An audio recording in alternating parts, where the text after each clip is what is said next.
Bismillahirrahmanirrahim. Assalamualaikum warahmatullahi wabarakatuh.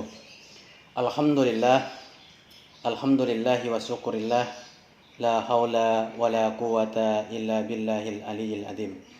Alhamdulillahi rabbil alamin. Senantiasa kita panjatkan puja serta syukur kehadirat Allah Subhanahu wa taala yang melimpahkan segala macam nikmat dan karunia kepada kita semua, sehingga kita masih diberikan kesempatan oleh Allah untuk bertemu kembali dalam satu kajian yang insya Allah dengan kajian ini menambah ilmu, menambah pemahaman kita tentang adinul Islam. Dan mudah-mudahan dengan ilmu ini menjadi wasilah Allah muliakan kita dunia terlebih akhirat. Amin. Amin ya rabbal alamin. Ikhwan wa akhwat fillah rahmatullah. Masih berbicara tentang sholat. Sejatinya begitu banyak dalil-dalil, ayat-ayat, hadis-hadis, hujjah yang menjelaskan betapa pentingnya sholat bagi orang-orang beriman, betapa urgensinya sholat bagi orang-orang Islam. Maka seyogyanya buat kita tidak ada alasan untuk mengabaikan, untuk menomorduakan, untuk melalaikan, atau bahkan bermalas-malasan dalam melaksanakan sholat-sholat kita.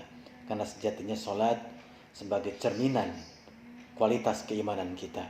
Bahkan sholat menjadi ukuran orang beriman atau tidak beriman. Maka seyogyanya buat kita senantiasa fokus, konsentrasi untuk memperbaiki, menyempurnakan sholat-sholat kita semua.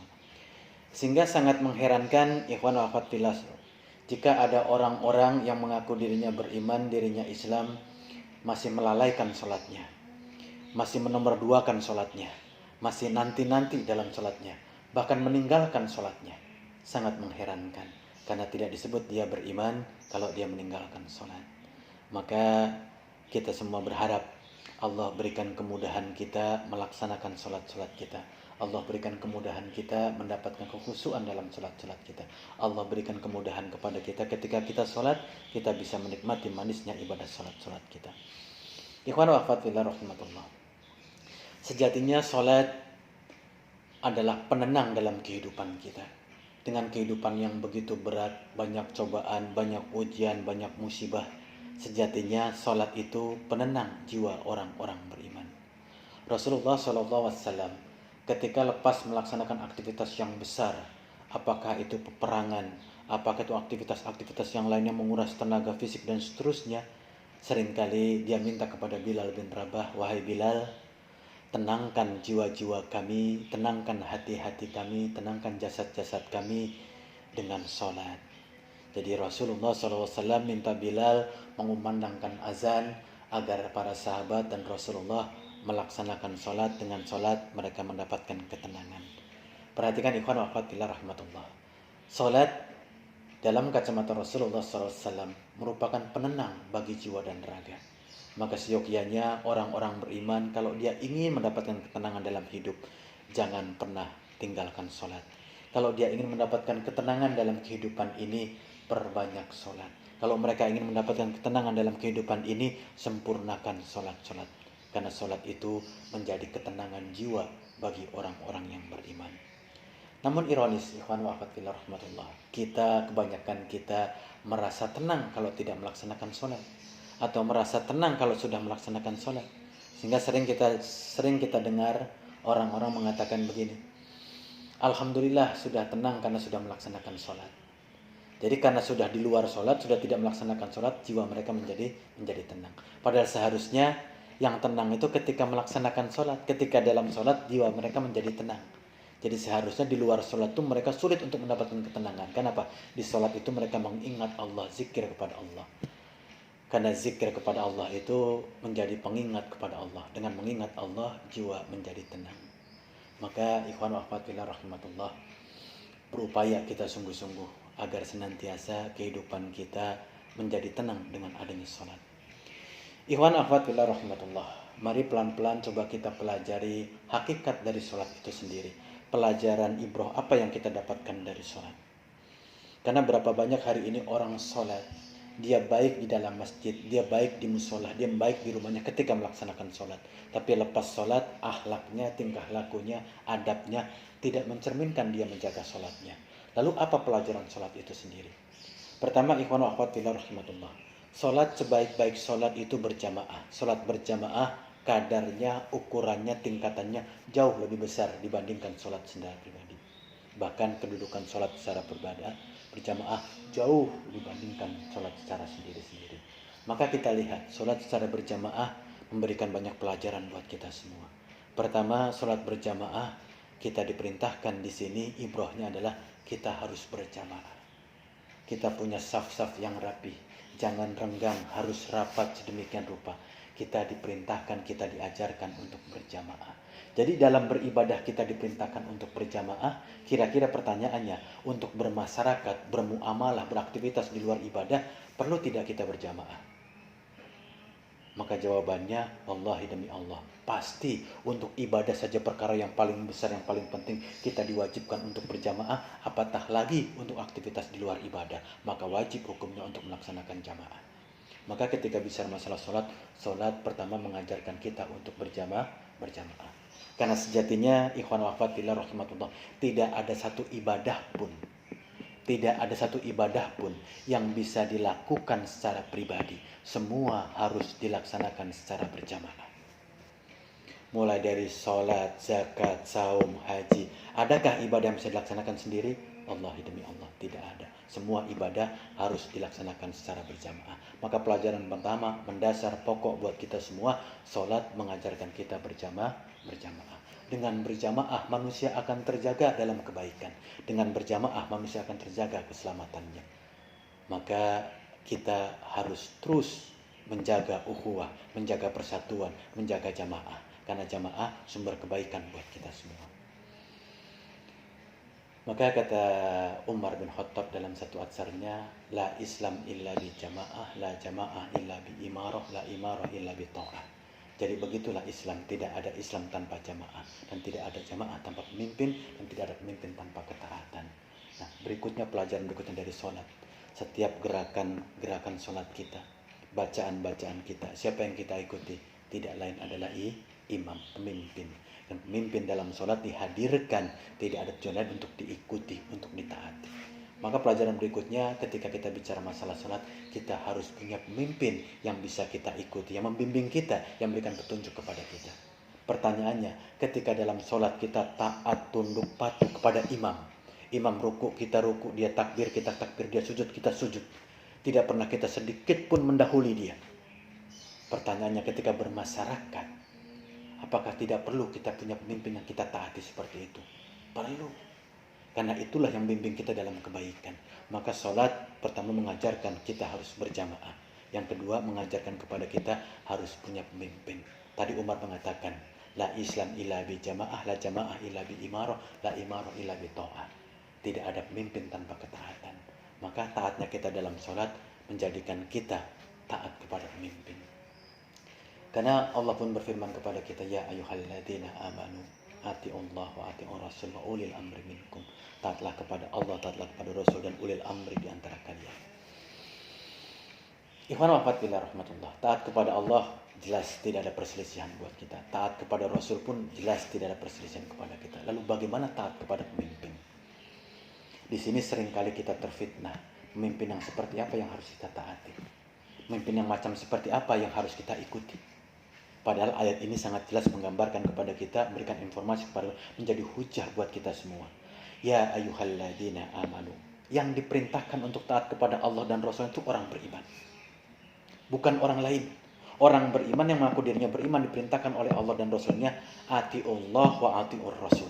Taatlah kepada Allah, taatlah kepada Rasul. Wa ulil amri minkum.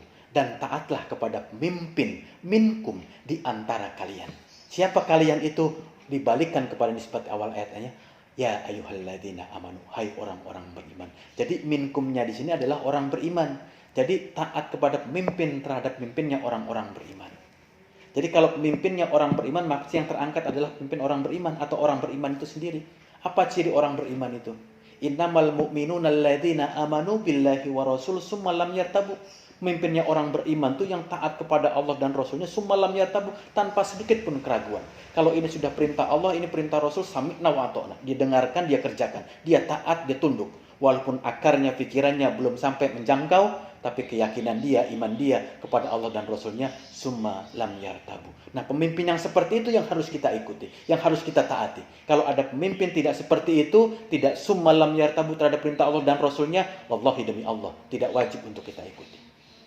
Maka sholat memberikan pelajaran penting buat kita. Pertama, berjamaah, bersatu, jaga ukhuwah, dan kita punya pemimpin.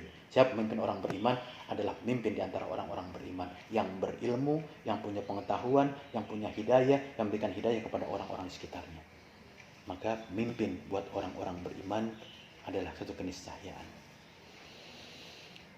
Lalu pelajaran berikutnya tentang sholat, ikhwan wa akhwat fillah rahimakumullah. Setiap ayat-ayat Al-Quran memerintahkan kita untuk sholat, perintahnya bukan kerjakan sholat.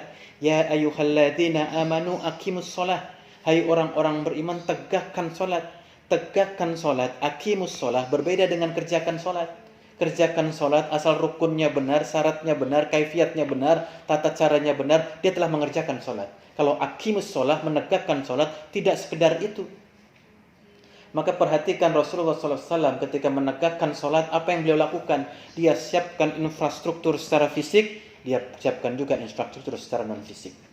Artinya bangunannya, institusinya, masjid dia bangun, sarana dia bangun untuk orang beribadah dan sholat. Tapi ada aturan-aturan juga yang dia ciptakan untuk menjaga agar orang-orang tetap sholat. Sehingga kita jumpai di zaman Rasulullah itu ketika azan berkumandang, waktu sholat masuk, maka ada askar-askar yang mengingatkan para jamaah, warga, umat untuk siap-siap berangkat ke masjid, siap-siap melaksanakan sholat. Dan hari ini bekas-bekas itu masih nampak di Arab Saudi. Kalau azan berkumandang, maka askar-askar itu memberikan peringatan kepada orang-orang yang masih ramai di toko, di pasar. Untuk apa? Segera tutup pasarnya, tokonya, segera bergegas menuju masjid untuk bersolat berjamaah. Itu masih ada bekas-bekasnya. Nah, begitulah Rasulullah ketika aqimus sholat itu disiapkan infrastruktur fisiknya, disiapkan juga infrastrukturnya non-fisik. Ada aturan, ada hukum, ada sanksinya. Kalau orang tidak sholat seperti apa? Bukan seperti hari ini. Masjid dibangun di mana-mana, megah, mewah, bagus. Tapi orang tidak sholat atau sholat itu urusan masing-masing. Zaman Rasulullah itu ketika bicara aqimus sholat, disiapkan infrastruktur fisiknya, disiapkan prasarana hukumnya untuk menjaga agar semua manusia tetap melaksanakan sholat. Saking pentingnya, pokoknya, mendasarnya, urgennya sholat dalam Islam. Maka ketika bicara aqimus sholat, bukan cuma sekedar menjalankan sholat, bukan sekedar menunaikan sholat, tapi apa? Menegakkan.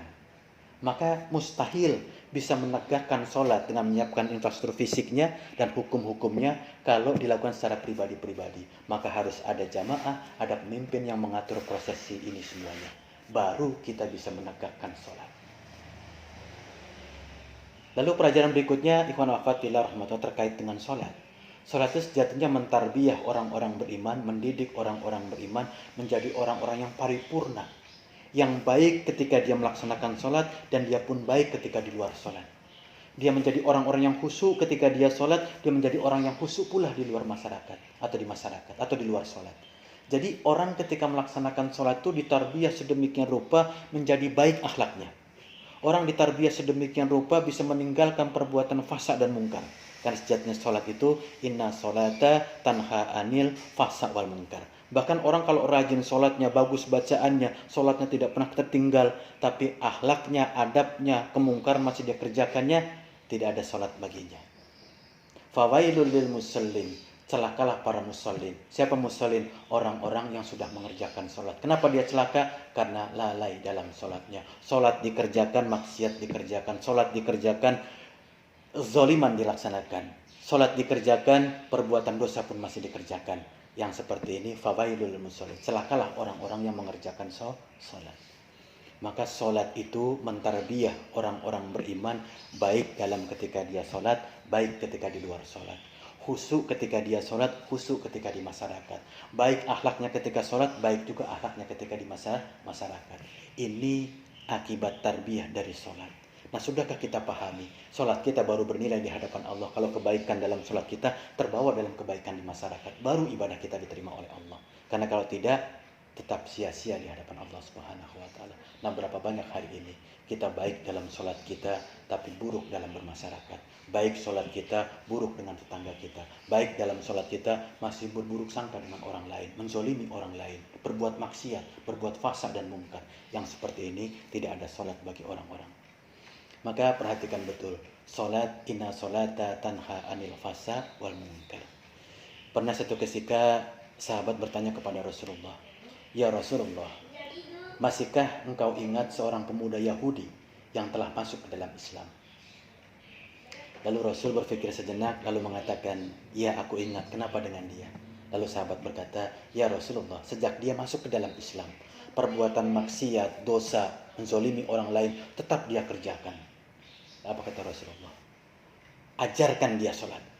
Maka para sahabat pun pergi mengajarkan pemuda Yahudi untuk sholat. Diajarkan sholat oleh para sahabat. Lepas beberapa waktu kemudian sahabat menghampiri Rasulullah dan bertanya kepada Rasulullah, "Ya Rasulullah, masih ingatkah engkau pemuda Yahudi yang masuk Islam waktu itu?" Lalu Rasulullah berkata, "Ya, aku ingat. Kenapa lagi dengan dia?" Kata para sahabat, "Ya Rasulullah, dia sejak dia masuk ke dalam Islam sampai hari ini, judinya, khomernya, mengganggu orang lain, mencuri harta orang lain, tetap dia kerjakan ya Rasulullah." Lalu Rasul dengan badan gemetar, muka merah, naik ke atas mimbar. "Wallahi nafsi biyadih, walladzi nafsi biyadih, demi jiwaku yang ada dalam genggaman Allah. Bukankah telah kuperintahkan kepada kalian semua, ajarkan dia sholat?" Maka muda-muda tadi mengajarkan pemuda Yahudi untuk sholat kembali. Diajarkan lagi oleh para sahabat pemuda Yahudi ini tentang sholat. Lepas beberapa waktu kemudian lagi, datanglah para sahabat menghampiri Rasulullah. "Ya Rasulullah, ingatkah engkau pemuda Yahudi yang masuk Islam waktu itu?" "Ya," kata Rasulullah, "ya aku ingat. Kenapa lagi dengan dia?"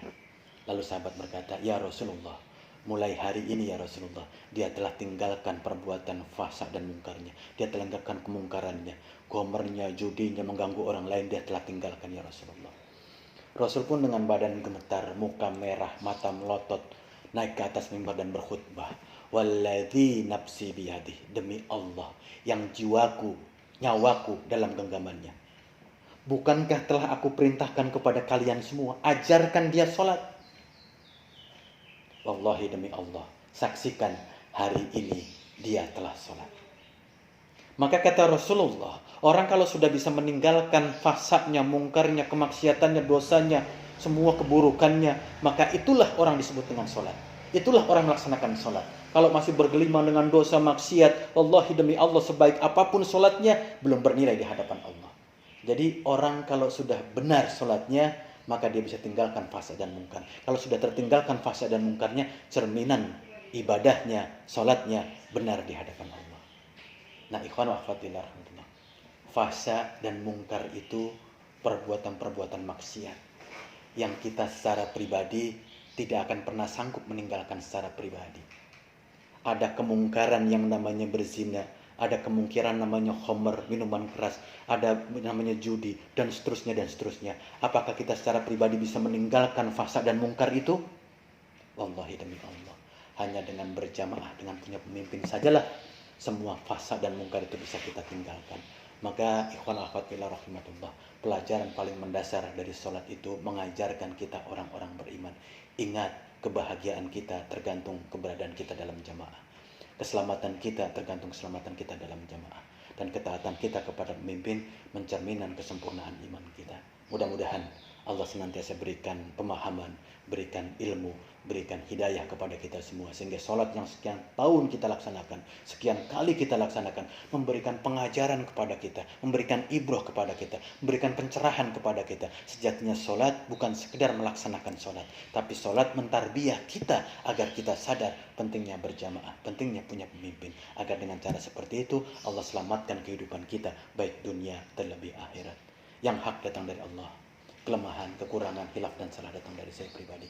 Akhiru da'wana alhamdulillahirabbil alamin. Jazakumullahu khairan katsiran. Assalamualaikum warahmatullahi wabarakatuh.